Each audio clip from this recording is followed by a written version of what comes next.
This is breaking news. Mayor Eric Adams is delivering his annual State of the City address, speaking live from the historic Apollo Theater in Harlem. The mayor expected to outline his plans for a, quote, safer and more affordable New York City.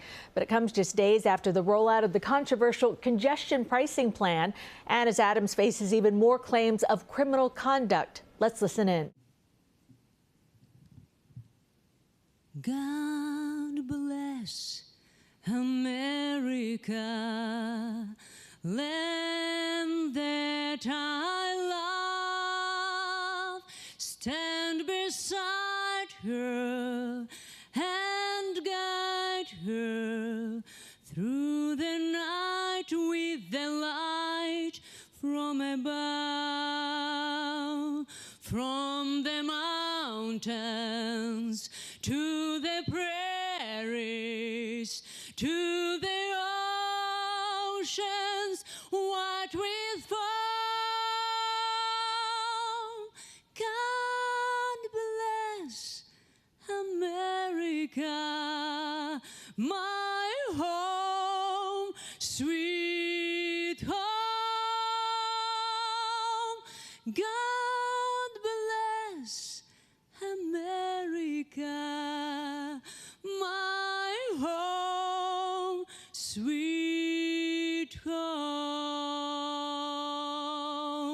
my home, sweet home.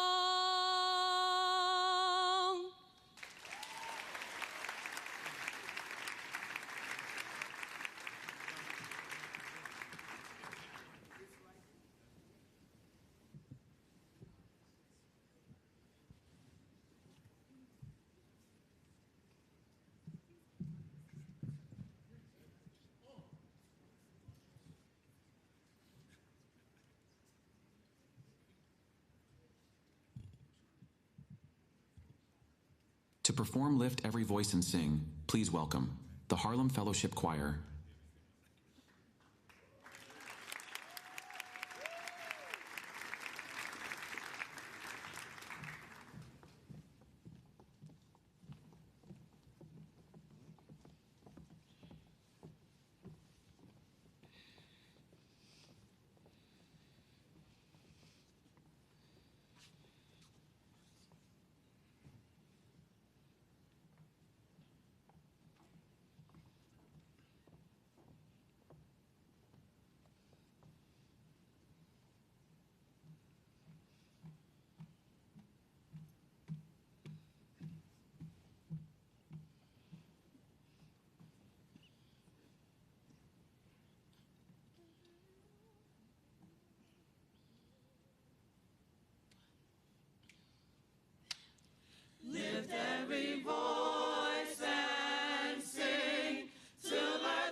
In 2020, Elmhurst particularly was the epicenter of the epicenter during the pandemic.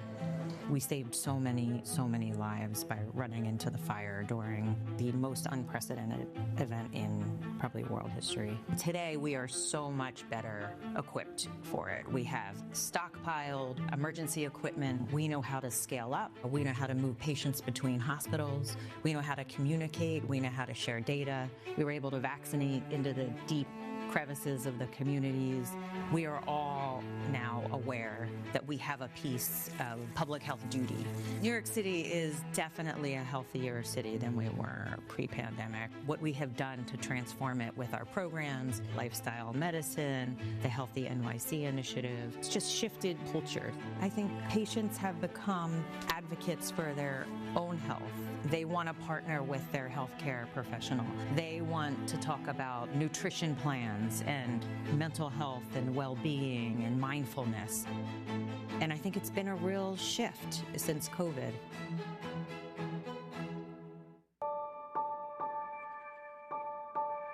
People may look at me, they don't know me. They see me and they're just like, yo, you're a sellout. I'm like, how am I a sellout? I'm here to help people. I'm here to bring solutions to problems. I'm a police officer. I'm also an NCO, neighborhood coordination officer in Bed-Stuy at the 79 precinct. I grew up in Brooklyn and East New York, so kind of the same type of neighborhood I'm policing in. That plays a role in everything because I understand the negative perception of being a police officer within my community. That's another reason why I became a police officer, to try to change that notion. I'm more one-on-one with the community. I'm always speaking to school representatives, stores, shelters, just basically identifying problems and figuring out solutions for those individuals. Violent crimes has been down tremendously this year, and for the past 2 years, crime has been going on a downward trend in the 79 in Bed-Stuy, and that's due to all our hard work. We're here all the time. 24 hours a day. We're outside, we're being visible. I do feel supported by this administration. They give us a lot of tools and resources to help us combat crime and build community relations. The best part of the job is just knowing that you actually helped someone. That's probably the best part of the day.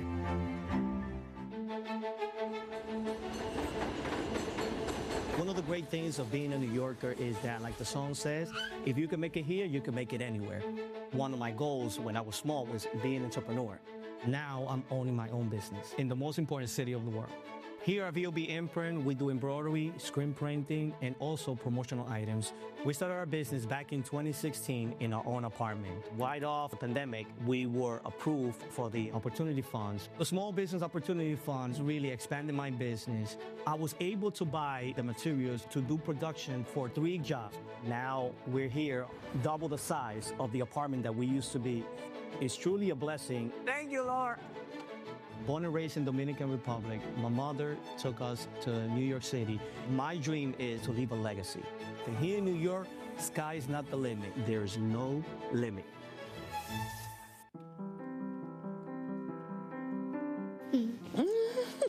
Thank you. I'm very optimistic about his future because he's getting a great start in a great city and a great school.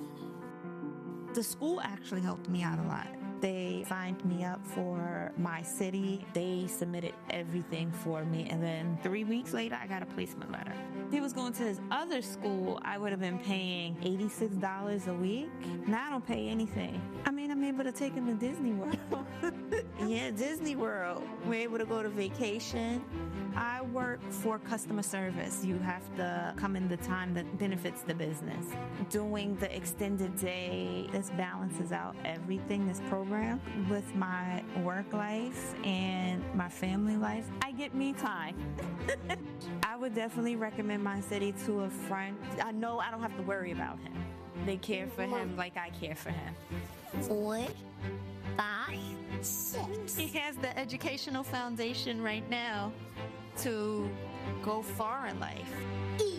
Whose name start with an E? E. He started early, so he's going to continue to be the smart, bright boy that he is. What do you think about that, Elijah? New York is so diverse. There's so much things to go experience here, and that's pretty cool. You go to other places, like outside the States, it's like, it's just one place, and this is it. But the city is just so vibrant, and it's colorful at the same time. I've been living in Queens all my life. Elijah loves it, and I love it here. We are very, very proud of our community that we serve. The city really gave me the opportunity in order for me to launch my dreams. It really is the most magical place on earth.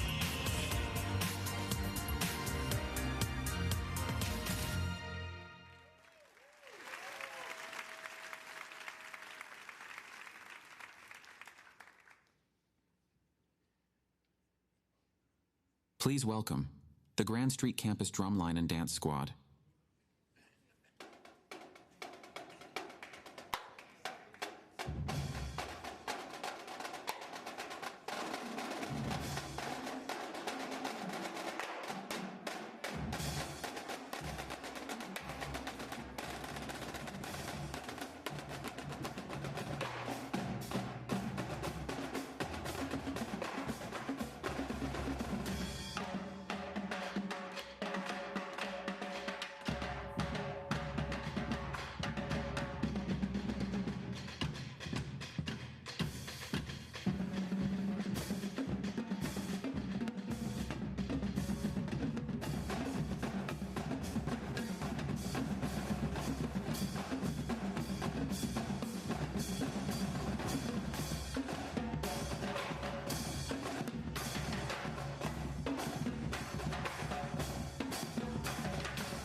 When Mayor Adams came into office, he promised to create a safer, more affordable city for working class New Yorkers and their families. In 2024, he delivered on the promise once again. He got stuff done for the greatest city in the world. Mayor Adams is one of us, a blue-collar guy from South Jamaica, Queens.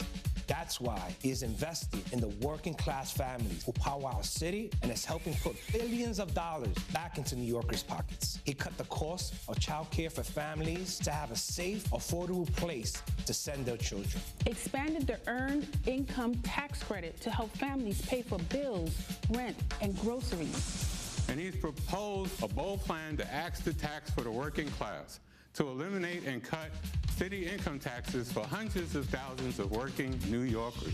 Thanks to Mayor Adams and hundreds of thousands of public servants who delivered for you every day, New York remains the safest big city in America. The Adams administration has put thousands of new police officers on our streets and taken thousands of illegal guns, ghost cars, and mopeds off of them.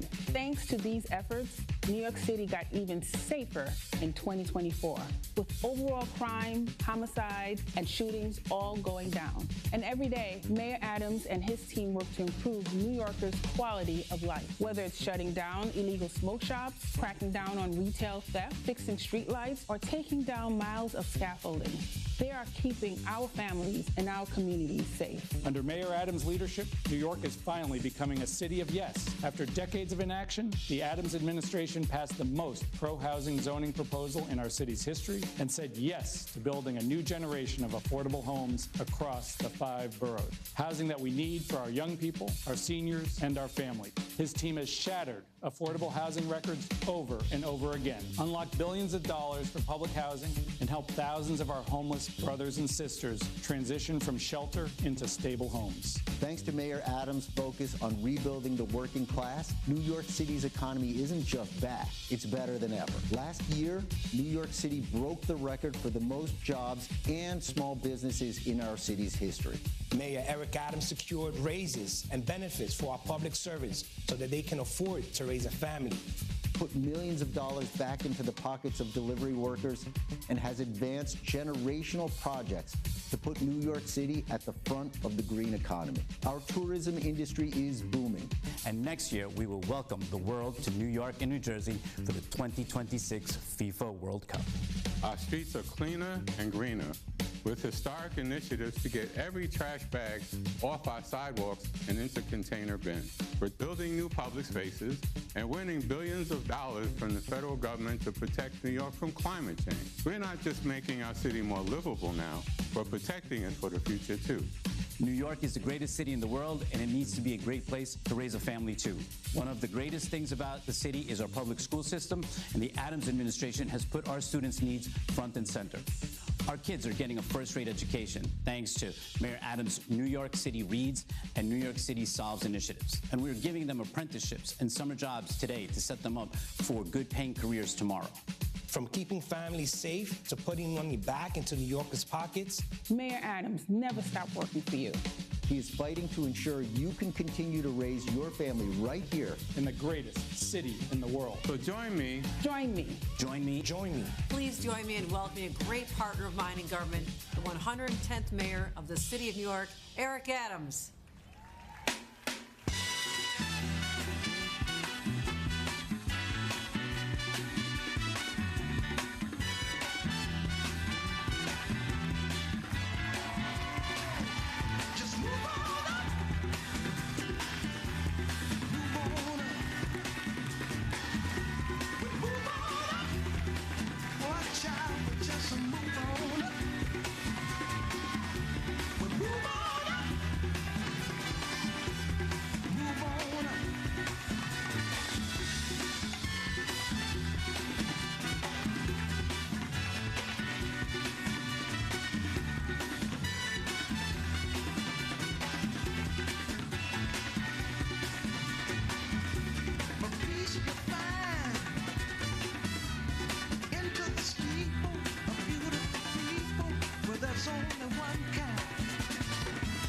So hush not, child, and don't cry.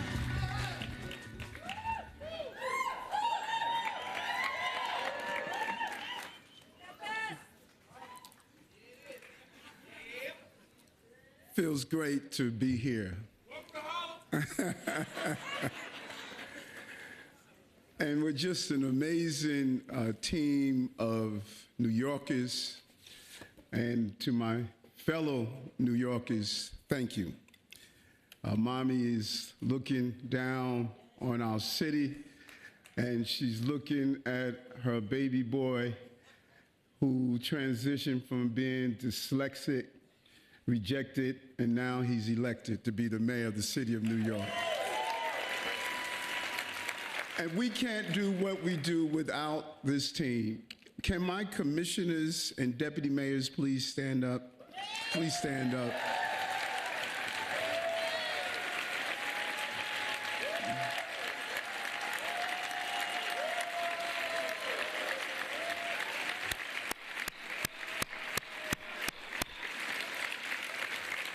Thank you so much. The hardest job in politics is working for Eric Adams. And when the going gets tough, the tough gets going. This morning, Assemblywoman Jennifer Rajkumar sent me a message of good luck, but she also sent this quote, and I'm paraphrasing Dr. King. The ultimate measure of a man or woman is not where they stand in moments of comfort and convenience, but where they stand at times of challenges and controversy. And we saw the measure of these men and women who are my deputy mayors, my chief of staff, my chief advisors, my director of intergovernmental affairs. We saw who you were made of. When things got difficult and others would have fled and would have run from the challenges, you leaned into it. You stood tall. You sent messages to me and say the city needs too much, and we're going to stay dedicated and committed. I cannot thank you enough. I appreciate each and every one of you. The successes we have, they're not mine. They're yours. We did it, and we're going to continue to do it. I start my day with Psalms 27, and all of you, I will encourage you to do the same.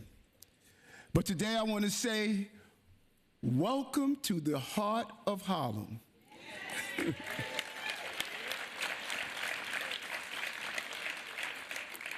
To all of you that are here, I say welcome and enjoy this great city and what it has to offer. My team that's here with me, we've dedicated our lives to ensuring that this city will continue to move in the right direction. Please give them a hand once again.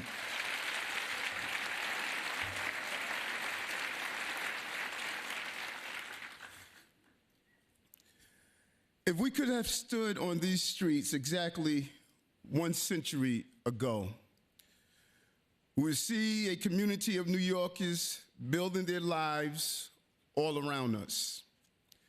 Black Americans from deep in the South who loaded their lives into suitcases and rode the railways north. They came from different parts of the country for freedom and for their families, for their children, for their future. New York City was the promised land. It did not promise that an easy life, but it promised them a better one. In time, Harlem came into its own, a place where the black community grew strong, black businesses opened, and black culture took center stage. Families went to Abyssinian Theater on 125th Street to hear the blues, the jazz, and more. The Apollo. They heard great music and legends like Duke, Billy, and Smokey perform. and witnessed stars being born on the world-famous amateur night. But here at the Apollo, it was not just about the performance. It was about the audience who held their fate. Couples on first date, grandmothers dressed up in their finest, and families out for a night on the town. At the Apollo, you don't just watch the show. Like New York City itself, you are part of it.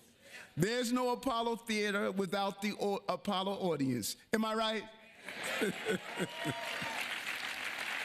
We're joined in that audience today by so many leaders who are working hard for our families and our city.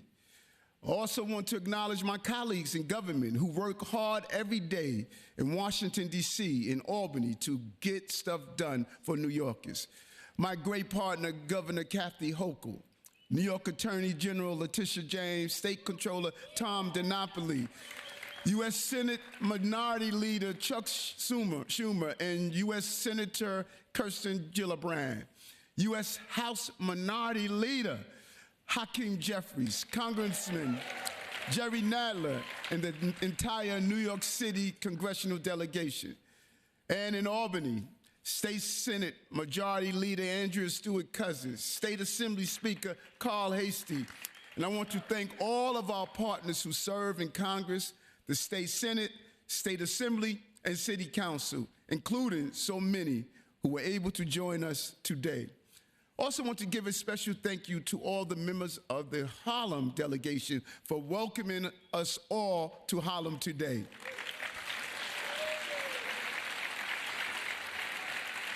And a special thank you to my City Hall partner, Speaker Adrienne Adams. I know she's out here. Who would have thought two Baysiders would be running the city of New York? Thank you for the work you have done in the City Council chambers. As I always say, we can move forward and stronger together, running the city. Also want to thank our district attorneys who are keeping the city safe in the partnership they're showing with the new police commissioner, Commissioner Jessica Tisch. Bronx DA Darcel Clark, Brooklyn DA Eric Gonzalez, Manhattan DA Alvin Braggs, Queens DA Melissa Katz, and Staten Island DA Mike McManahan.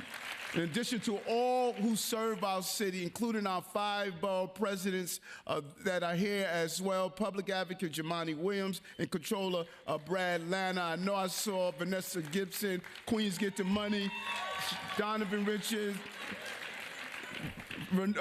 Antonio Reynoso, and good to see you, Borough President Levine. I always say that was one of the best jobs in government, you know, being a borough president. Thanks to all of our brothers and sisters, and finally labor that's in the house. I want to thank labor so much for what you do every day, including HTC, 32BJ, DC 37, CSA, 1199 SCU, and the Carpenters.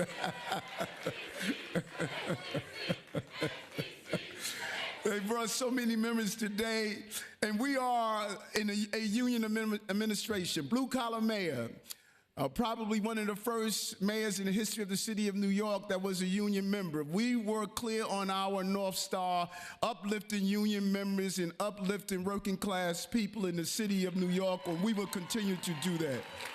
So to all elected officials, labor leaders, public servants, we owe a debt to the leaders who came before us, and today, we mourn and honor one of those leaders, President Jimmy Carter, a true public servant, a leader and humanitarian full of hope and compassion for his fellow man. We send prayers to all who knew and loved him and salute his dedication to serving others across our nation and around the globe. Thank you, President Carter, for your service and leadership. Thank you.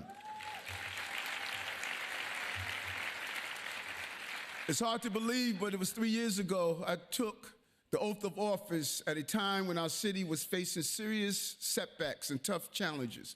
COVID and chaos had thrown New York into uncertainty and pushed too many families away from this great city. Crime was surging, our economy was tanking, and our housing crisis was growing worse by the year. I told you then, that there was no easy solution to these challenges. But with steady hands and bold leadership, we wouldn't just bring New York City back. We will make it better than ever. We started with public safety, the cornerstone of our city's success. To keep New Yorkers safe, we put thousands of new officers onto our streets and took nearly 20,000 illegal guns off our streets. We supported law enforcement with new training and benefits and unveiled a $485 million action plan to prevent gun violence. These efforts have paid off.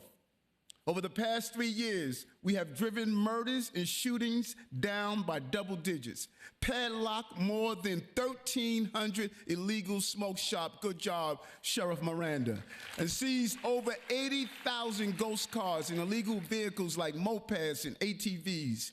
But we have not just driven down crime, we drove jobs up. When I think about our administration, the word that comes to mind is record. Record after record, record jobs, record small businesses, record investments in minority and women-owned businesses. We opened the country's largest outdoor dining program, tore down hundreds of scaffolding sheds, and launched the trash revolution to move every single trash bag off our streets into containers. Great job when you were the commissioner, Commissioner Tisch. We brought home $2.3 billion in federal money to transform our infrastructure and created a record amount of public space for pedestrians across the 5 boroughs. Deputy Mayor Josie, well done, you and your team. We put over $30 billion back in the pockets of New Yorkers, delivered hundreds of millions of dollars in tax reliefs, and unveiled Axe the Tax for the working class to tear up city income taxes for the working class families who need it the most.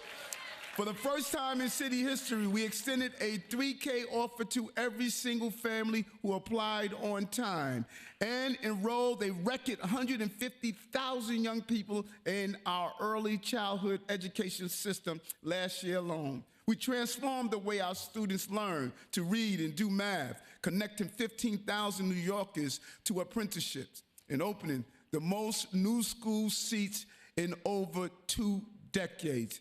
We shattered affordable housing records for the second year in a row, unlocked billions of dollars for public housing, and after decades of inaction, passed the most pro-housing zoning proposal in city history.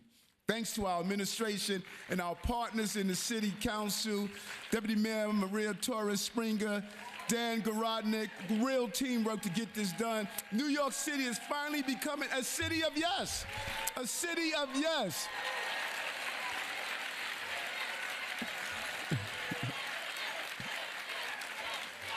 Commissioner, carry on. You did your thing. Back year after year. Great job. New Yorkers, don't let anyone fool you. Don't listen to the noise. Don't listen to the rhetoric. New York City, the state of our city, is strong. It's strong. Always say there are 2 types of Americans, those who live in New York and those who wish they what? Wish they could. And we're here. We're the lucky one. Where else can you find thousands of parks, hundreds of museums, and food from every culture, all just a train ride away? Where else can you catch a parade, watch a baseball game, and ride a free ferry, all in the same day? Where else can you raise such smart, savvy, global citizens? The freedom and opportunity that drew families to this neighborhood and this city have kept New York going strong over the years. Here's a footnote. The woman who sang God Bless America, Victoria Vinakava, arrived in this city a few years ago from fleeing the Ukrainian war. And she's on the stage of the Apollo Theater singing God Bless America. That is who we are, New Yorkers. That is who we are. And we want to thank Commissioner Castro for Mayor Office of Immigrant Affairs for the work and commitment that he's doing. A dreamer that's now making dreams possible for other people. Thank you, Commissioner.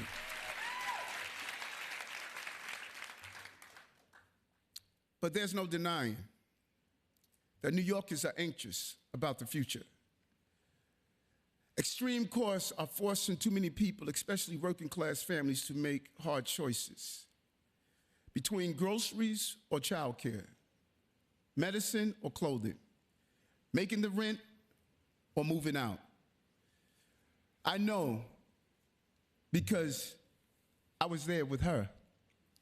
She worked several jobs just to raise 6 kids by herself. Too often we had to eat 1 meal a day because we could not afford 3.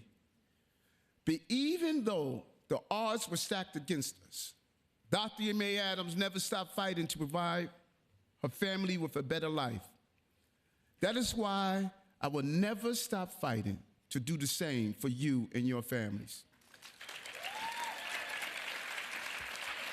But despite all we have accomplished, I won't stand here and try to tell you our work is complete. No, now is the time for renewed dedication and continued education. Because no matter what challenges we face, I promise you this, no one will fight harder for your family than I will and this administration that is sitting up front. It's what you elected me to do and what I ask them to do every day. When others wanted to defund the police, we defended them, putting more officers on our street to keep New Yorkers safe. When too many places pushed back on new housing, we stood up for working class New Yorkers, never letting the voices of no drown out the voices of need. When it was clear that our people on our streets and subways needed help, we stood up to get them the support they deserve, making their lives easier and remove off our subway system to put them in the proper care they deserve. And when Washington refused to take action on a broken immigration system, we stood up for our city and pushed back while still caring for hundreds of thousands of asylum seekers. But we know we still have much work to do and more people to help. Too many families are still facing the same struggles that Dorothy Mae Adams and my siblings did. So today, I want to talk about how we can make New York City the best place to raise a family, the safest place to raise a family, the most affordable place to raise a family, the most welcoming place to raise a family. Our city must go further to get to the health care and housing you need, the parks and playgrounds you deserve, the education that sets your child up for success, and the chance to make the best possible life for yourself and your family. How can we make sure that the greatest city in the world is also the greatest place to raise a family? That starts with keeping families safe. I patrolled New York City as a police officer in the 80s and in the 90s and saw firsthand what crime and chaos can do to a city. When we came into office, we made it clear that we would not slide back into those decades, and we would not tolerate an atmosphere where anything goes on our streets. From putting more officers on the beat to tackling the quality of life issues that families care about, we have stayed true to that mission and driven down crime. The good news is that these strategies are working. Last year saw the lowest amount of gun violence in the history of Brooklyn, with a real partner in the Brooklyn DA's office with Eric Gonzalez. Thank you so much for what you have done. While overall crime plummeted by 15% in December across the entire city. But we all know safety is about more than just crime stats. It's about being comfortable riding the subway, knowing you can send your kid to play in the park, and feeling safe walking home at night. People need to be safe, but they also need to feel safe. And in the last few weeks, we have seen random acts of violence that have shaken many New Yorkers. That's why I'm tasking the police commissioner of the city of New York to work across our city agencies to double down on our commitment to keep riders safe and help ensure more New Yorkers feel comfortable riding our subway. We're starting by adding hundreds of new police officers into our subway system later this month and getting our officers out on patrol to tackle crime wherever it occurs. But it also means continue to make the smart, upstream investments that prevent crime in the first place. That includes mediators who resolve conflicts on the street before they escalate into violence, and programs that give young people a place to play sports and build trust with law enforcement. This spring, we will bring on that work and cut the ribbon on the new Brigadier General Charles Young Field, or as Deputy Mayor Chauncey Parker likes to call it, the Harlem Field of Dreams. What was once a dilapidated field will reopen as a vibrant place for young people to play baseball, football, soccer, and lacrosse. It will host programming by Saturday Night Lights, the Harlem's Children's Zone, Youth on the Move, and more, and help tell the story of Brigadier General Young. Born in slavery in 1864, Charles Young rose up to become the first black colonel in the U.S. Army. 100 years later, Young was finally promoted to a brigadier general, and with this $9 million investment in Harlem, we will honor his legacy and give hundreds of families a safe place to send their children to play. All across New York City, we've brought a new approach to public safety by investing in our young people. We know that if we do not educate, we will incarcerate. The choice is ours to make. That is why we connected thousands of at-risk youth with counseling and mentorship and helped set them on the path to college and career. This year, we began a $163 million expansion of 5 of our most successful programs that engage young people who need extra help. Programs like Fair Futures and College Choice. The investment will help us reach 8,000 young New Yorkers and help build a safer, more equitable city for all. Our entire administration, from our police officers to our youth officers, from our fighter fighters to our healthcare workers, will never stop fighting to keep New Yorkers safe. Building a better city also means addressing the housing crisis that affects our entire nation and has led to far too many people living on our streets. I've seen both sides of this issue, from living on the verge of homelessness as a child to patrolling our subways as a transit officer. When we came into office, we said the days of letting people languish on our streets and subways were over. It was not safe, it was not humane, and it was not going to continue under our watch. Thanks to the dedication and drive of Deputy Mayor Williams Isom and her entire team, we doubled the number of outreach staff working with unhoused New Yorkers and created new teams that brought together law enforcement and nurses. We helped more than 8,000 New Yorkers. 8,000 New Yorkers. Think about that for a moment. 8,000 New Yorkers we helped move off our subway system into shelters and committed to helping those who could not care for themselves. These efforts were not always popular, but they were the right thing to do. 3 years later, they're working. Just ask Antonio Durham. Antonio first entered our shelter system when he was just 14 years old.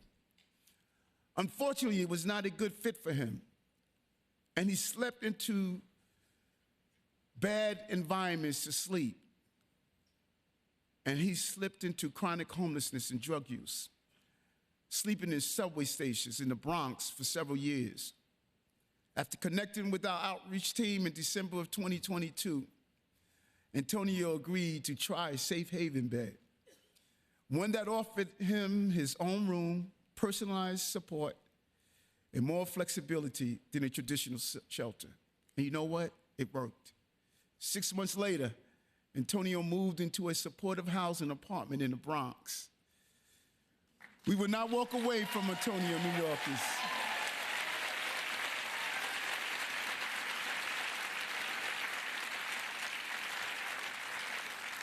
Just think about that for a moment. 14-year-old moving into a shelter system, feeling as though he has to go to the streets and live on our subway.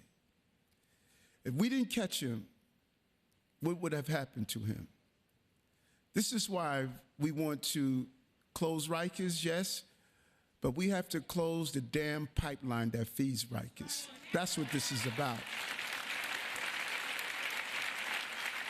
And we're not going to give up on keeping our subway safe. Instead, we're going to double down. This year, we'll begin an ambitious $650 million investment. That's right, $650 million to tackle street homelessness in New York City and answer three crucial questions. How can we help people on our subways? How can we help people with serious mental illness? And how can we keep families out of shelters? When it comes to our subways, we know what works: safe haven beds. Safe haven beds, like the kind that supported Antonio, are one of the most effective tools we have for helping people on our subways and streets. So we're going to add 900 new safe haven beds and get more New Yorkers the help they deserve. Second, we must do more to help people struggling with serious mental illness. We can't just walk past them and act like they can take care of themselves when they can't. We know that too many New Yorkers cycle between the hospital and homelessness. So we're going to build a new housing facility just for unsheltered New Yorkers with serious mental illness, to give them the help and care and specialized support that they need. And finally, can we keep families out of shelter in the first place? Having a child should be the greatest day of your life. It was for me. You should not have to worry about where you and your baby will sleep after leaving the hospital. You should not have to worry about whether your child will grow up on the verge of homelessness. But right now, we have too many expectant parents entering our shelter system. So today, we're making a new commitment to our families. No child should ever be born in our shelter system.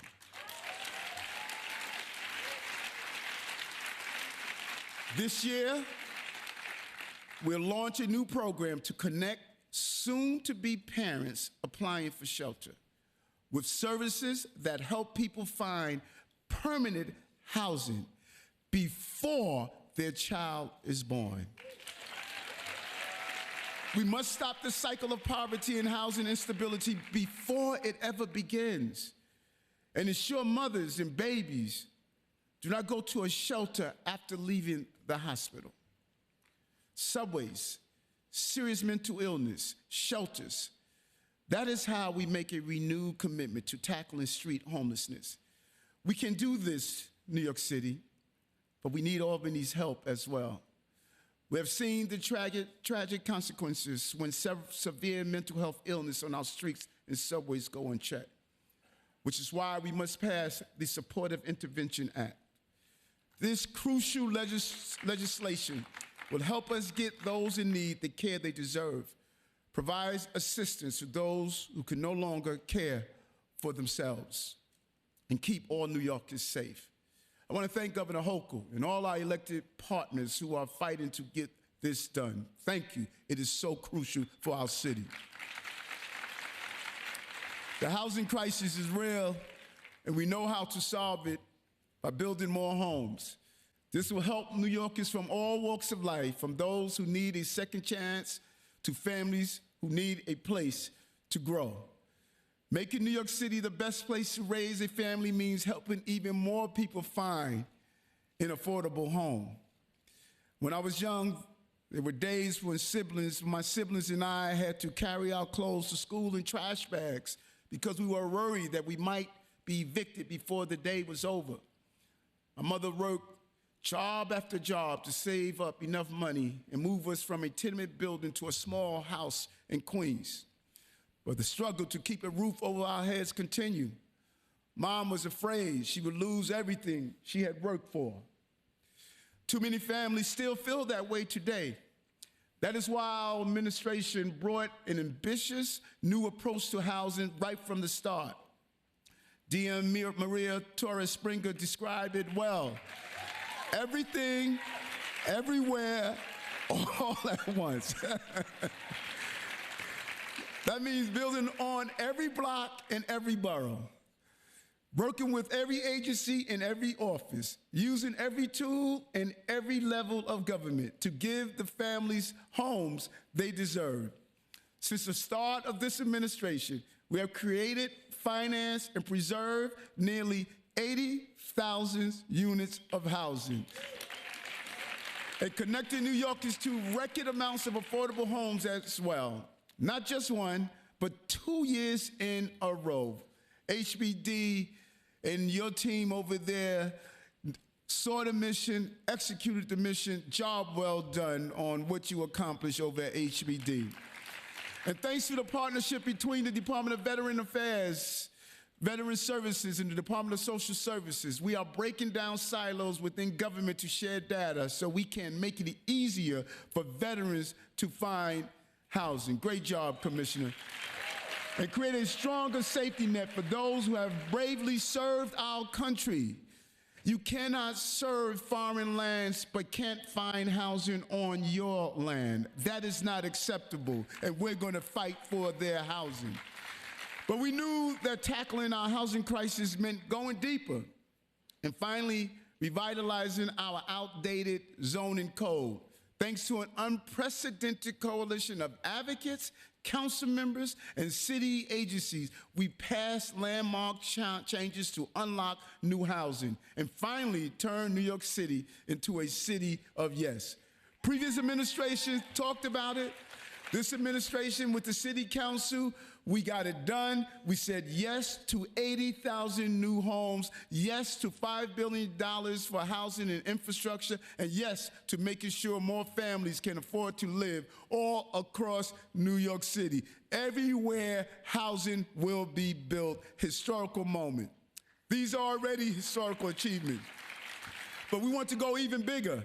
We've seen too many families leave for the suburbs once children are on the way. So today, we are launching City of Yes for Families, an expansive new approach to housing, zoning, and public space that will change the way we build across the 5 boroughs and create more family-friendly neighborhoods.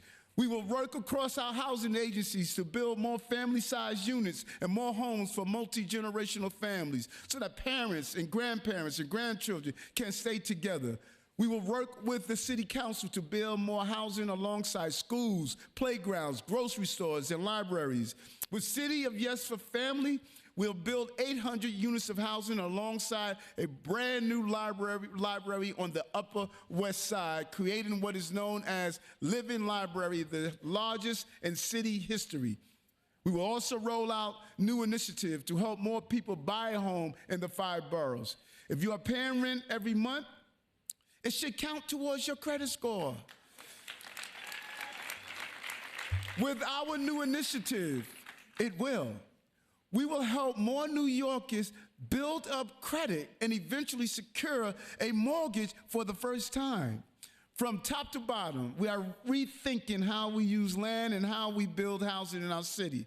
That's why, for the first time ever, we called a charter revision commission to focus on housing and propose changes to our city charter that will help create more homes for families for generations to come. When I spoke to you last year, I promised to advance 24 housing projects on public sites that would build up to 12,000 new units. But in 2024, like we always like to do, we do it bigger and better. We went even further, advancing 26 sites to build the homes families need.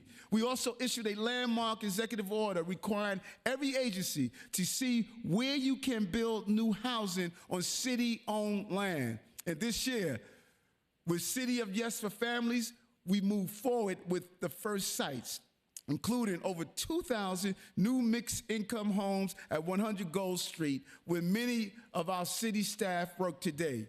We've already introduced 5 neighborhood plans to build up to 50,000 homes from Brooklyn to the Bronx. And this year, we'll go even bigger and start bringing a new generation of housing to Manhattan.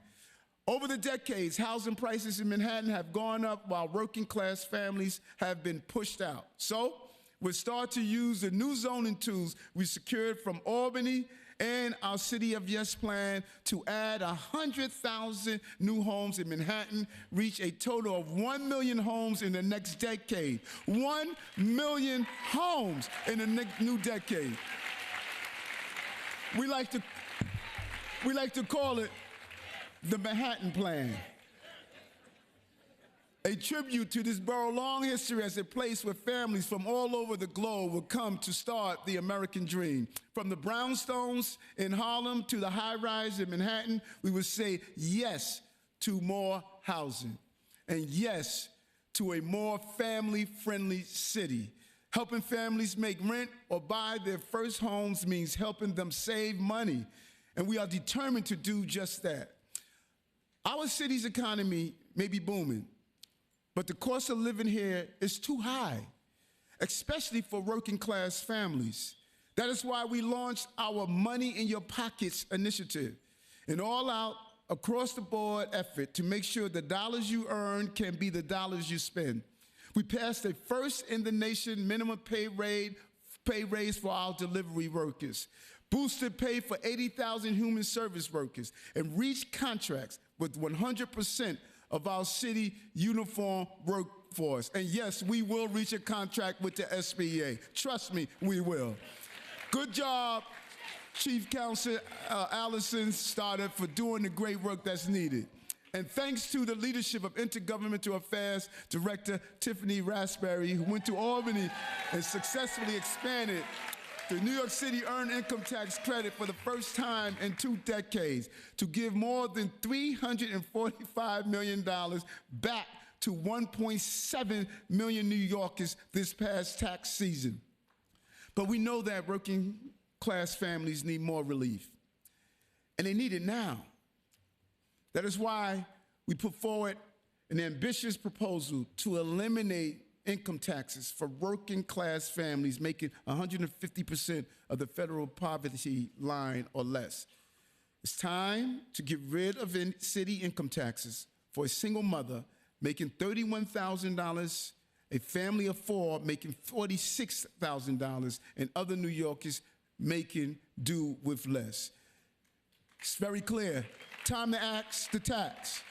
It is time to axe the tax. Let them hear it across the entire state. It's time to axe the tax, and we are going to make it happen.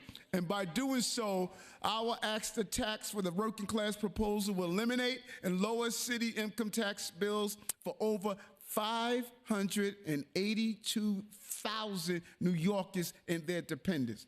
And it would give over $63 million back to the families who are in need of it to pay for rent, grocery, childcare, and more. So let's get it done, New York. Say it with me one more time. Axe the tax, axe the tax, axe the tax. Good job. Good job, Budget Director Jack Jihar, protecting our money and getting it done. We're cutting taxes, raising wages, and helping New Yorkers eliminate burdensome debt. Everybody's laughing and looking at Jock, because Jock hates spending that money.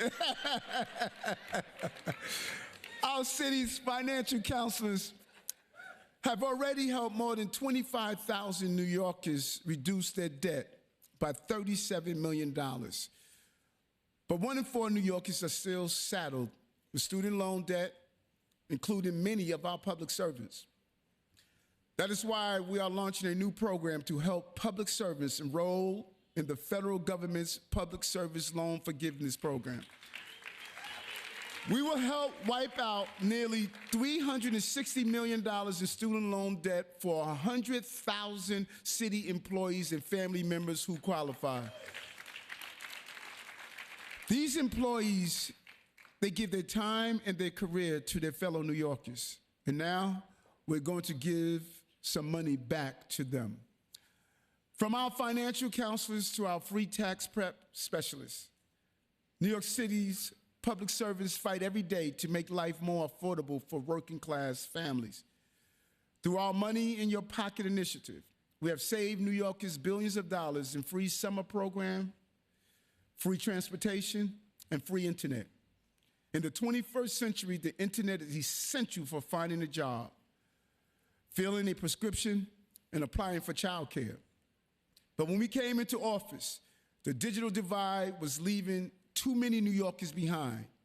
We launched Big Apple Connect to bring internet and cable to 150,000 houses across 220 NYCHA facilities and help New Yorkers like Karen Davis, the secretary of Marlboro Housing Tenant Associates.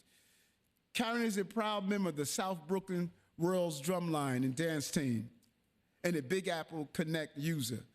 The money Karen saves on high-speed internet goes towards rent, supplies, and food.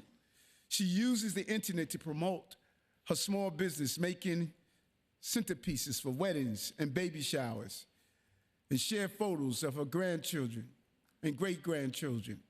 Karen, we are proud to help you save money and stay connected and keep dancing over and over. And I don't know if Karen is here with us, you know. Listen. I need you to convince Jordan I need some grandchildren, okay? Big Apple Connect has been a resounding success. But we want to go further, and hats off to Matt Frazier, our CTO, for having this vision and making it happen. Good job, Matt. This summer, in partnership with the New York Public Library, we will launch Neighborhood Internet, a new program to bring free internet to 2,000 Section 8 and other low-income homes in the upper part of the Upper Manhattan and parts of the Bronx, all of the Bronx, and save hundreds of dollars for families. New York City is already a great place to raise a family, but as every parent knows, it's not always easy. Working families sacrifice every day for their children. And our city must be there to help them meet their needs, especially when it comes to child care. That is why we extended thousands of new offers for early childhood education and lowered the cost of subsidized child care.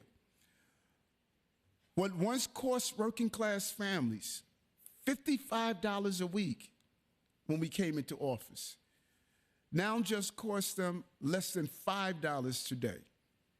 These are big savings for hardworking families.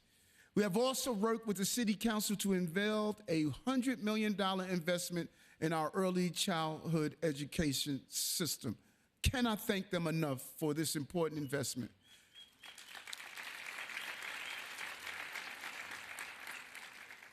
And we really have to take our hat off to Deputy Mayor Anna Amazar's leadership and vision. More kids have a safe place to spend the day, and fewer parents have to choose between using an iPad as a babysitter or earning a living. Childcare is an essential part of our education system, a place for our children to learn and grow. Our children make us proud every day with their energy, their creativity, and their ambition. And we need an education system that helps them succeed every step of the way. And that is what you're doing, Melissa, as our chancellor.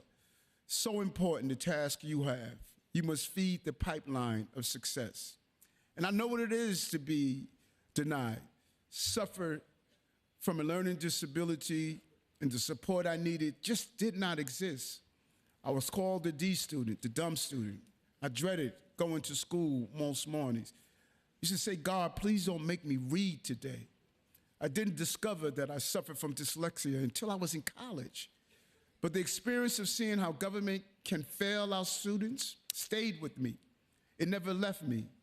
And when I go up to Department of Corrections and I talk to those young people and I find out almost 30% have a learning disability. Instead of them standing on the stage of being the mayor or being the governor or being the commissioner, they're in correctional facilities. The crime is not only what they may have committed, the crime is what we committed to them. And we need to stop that criminality to make sure they can have an opportunity. This is why from day one, we focus on making sure our public schools work for every student in every district. We launched new programs like New York City Solves and New York City Reads to bring science-backed curriculum into our classrooms, and created the Division of Inclusive and Accessible Learning to support our multilingual students with disabilities and other young people who have too often been left behind. The Department of Education's Future Ready NYC program has given thousands of students work experience in everything from building trades to finance, putting more young people on the path to good paying careers. Today, we're proud to announce that we're adding the Memorial Sloan Kettering Hospital to the Future Ready NYC network, offering hundreds of high school students work experience in healthcare. Preparing our students for success is about more than just the ABCs, it's about the 1, 2, 3s. Terms like interest, credit, and debt will determine our students' success in the 21st century. But too many young people still don't know what they mean. They are wearing their success in their clothing, not in their bank accounts and their investments. We need to teach them better with their money. Today, I'm setting an important new goal. We will make sure that every single New York City student can learn how to save and spend money by 2030. We're going to put a financial educator in every single school district to provide workshops, counseling, and curriculum. We will open up 15 bank branches in our city schools to give students real-world experience, opening accounts, saving, and investment.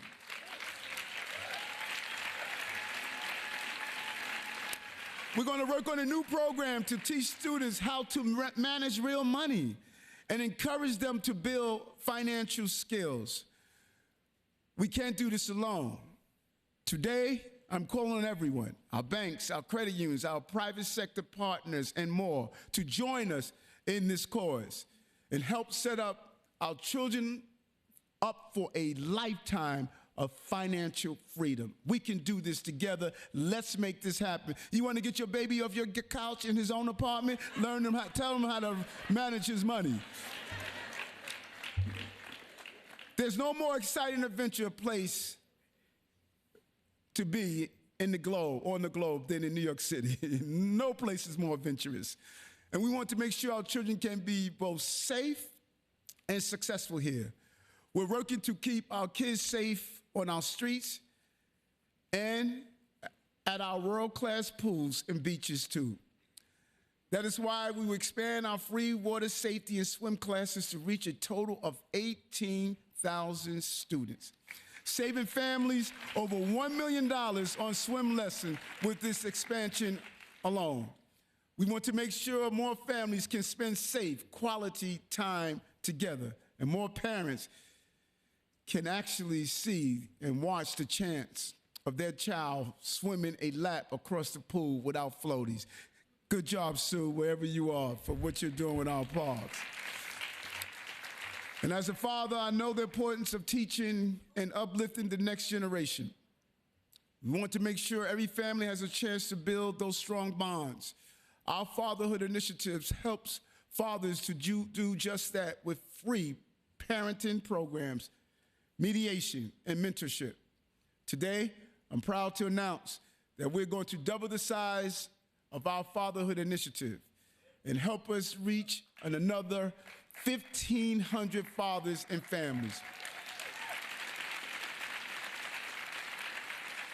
Our fatherhood initiative to programs that help reconnect LGBTQ+ youth with their families, all of these initiatives are what we are using to keep families strong, and we are keeping families together. A robust economy is one of the best ways to support all of these families. That is why we are fighting to ensure that every New Yorker can find a job and share in our city's success. That means jobs that help families buy a home, pay for college, and save for retirement. By investing in public safety, supporting working people, and bolstering 21st century industries like life science, healthcare, and artificial intelligence, our economy has seen a comeback like no other. Let's look at the numbers. Starting with a record 4.7 million jobs and a record 183,000 small businesses. Great job, Commissioner Gross and your team.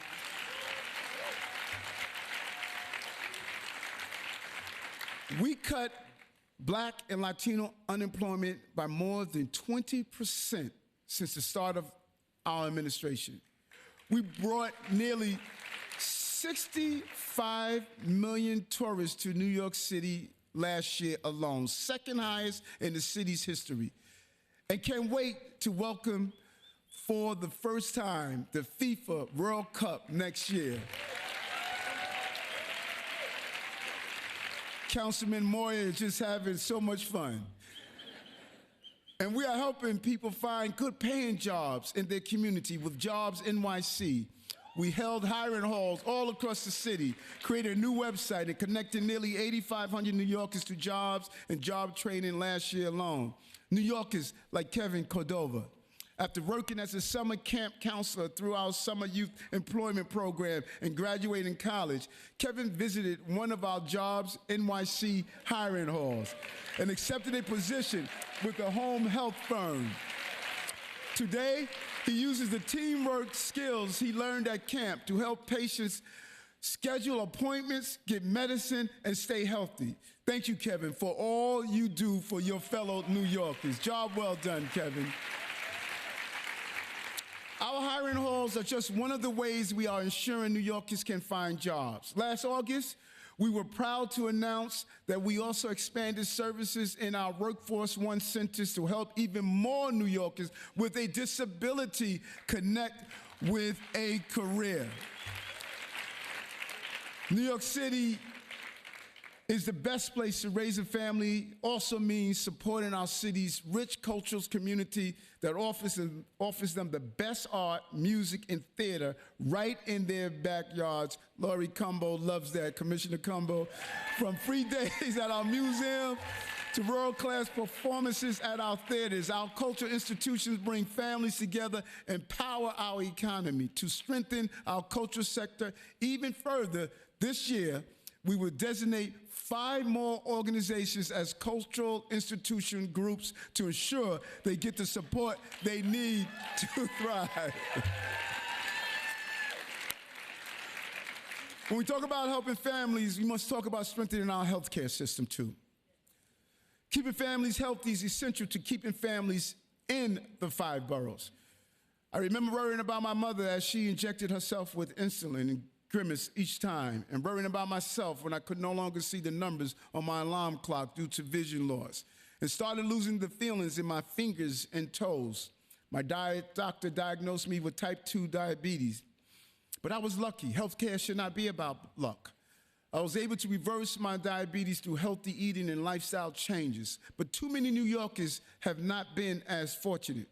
We know that healthcare costs and chronic disease have put an unsustainable burden on working people, with prescriptions, paperwork, and bills piling up.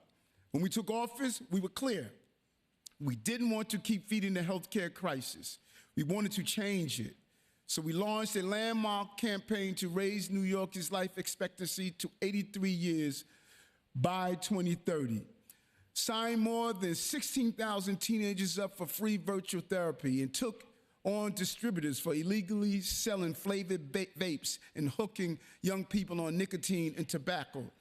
Thank you, Corp Counsel Maria Good Trufant, for working to protect our children's health and making sure they can have a quality start in life. Our healthcare system has expanded in other ways too, helping more family access doula and midwifery services, and becoming the first public health system in the country to help people access abortion care through telehealth. Because here in New York City, we will always defend reproductive rights. Our health agencies have also helped address another major issue. Over the past 3 years, the arrival of thousands of asylum seekers.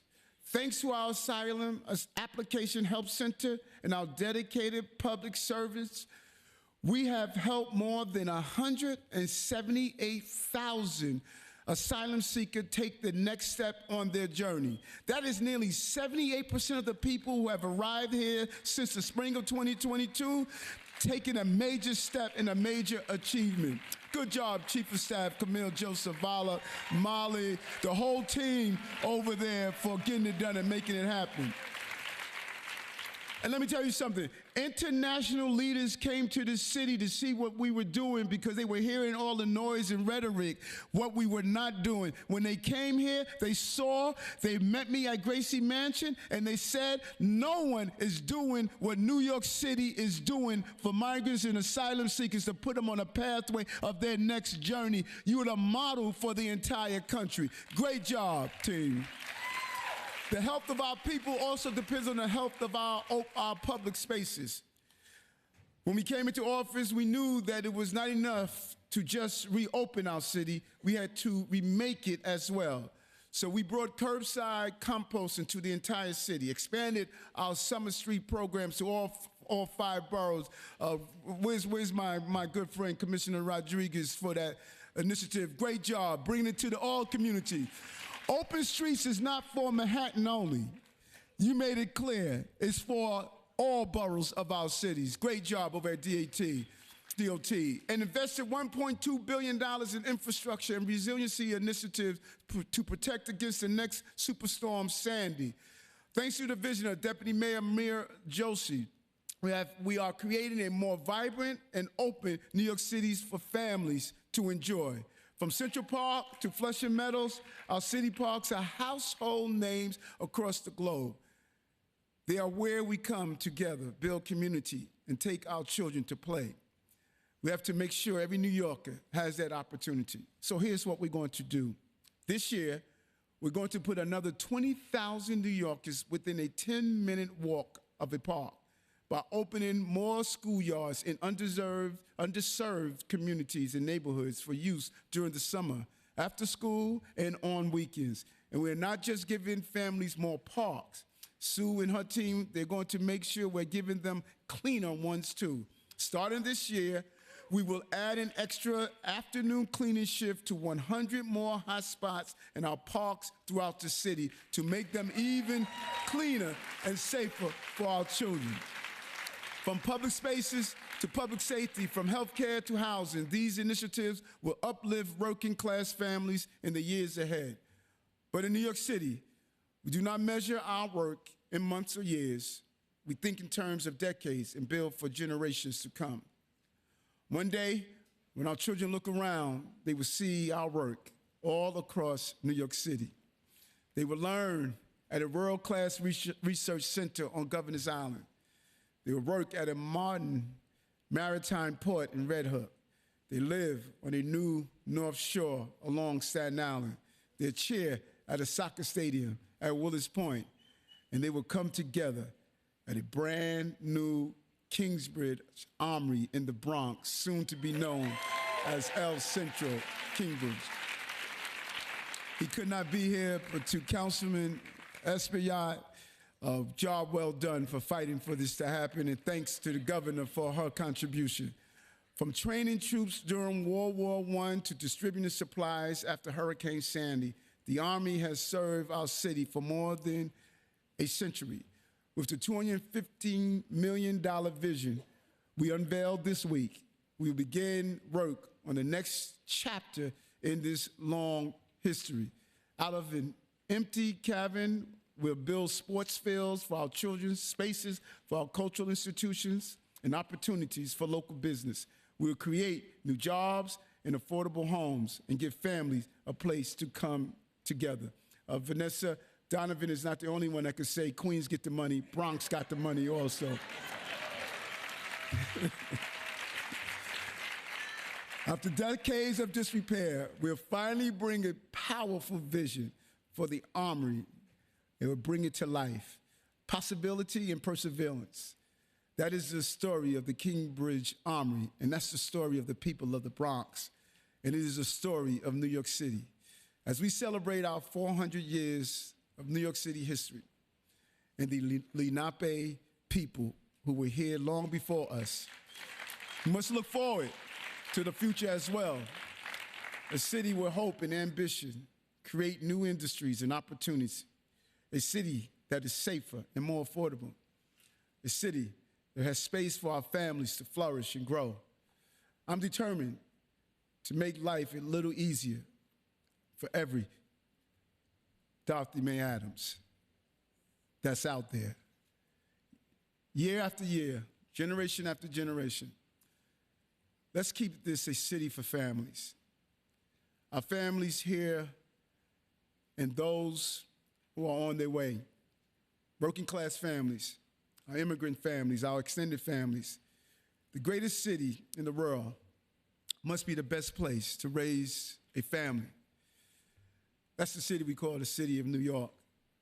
And to all of you that are here today as you piled into this great Apollo Theater to watch another performance of a great city, I want to thank all of you.